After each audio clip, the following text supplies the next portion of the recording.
विघ्नहर्ता श्री गणेशाचं आगमन होत आहे.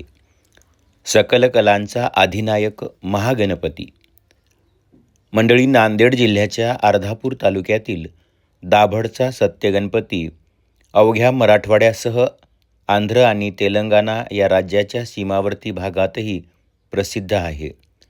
नवसाला पावणारा गणपती अशी श्री सत्यगणपतीची ख्याती आहे. नांदेड जिल्ह्यासह शेजारील जिल्ह्यातून भाविक संकष्ट चतुर्थीच्या दिवशी या ठिकाणी दर्शनाला येतात. अनेक वर्षापूर्वी पिंपळाच्या झाडाखाली गणपतीची स्वयंभू मूर्ती होती. हळूहळू सत्यगणपतीची ख्याती परिसरात पसरत गेली. 1993 साली पिंपळाखाली सध्याचं सत्यगणपती मंदिर उभारण्यात आलं. या मूर्तीची मंदिरात प्राणप्रतिष्ठापना करण्यात आली. मंदिराच्या मागील बाजूस आजही एक दगडी गणेश मूर्ती आहे.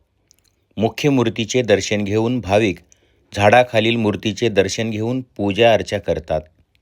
संकष्ट चतुर्थीच्या दिवशी हजारो भक्त अनवाणी पायाने येऊन दर्शन घेतात. संकट दूर करणारा आणि नवसाला पावणारा सत्यगणपती अशी भाविकांची अढळ श्रद्धा आहे.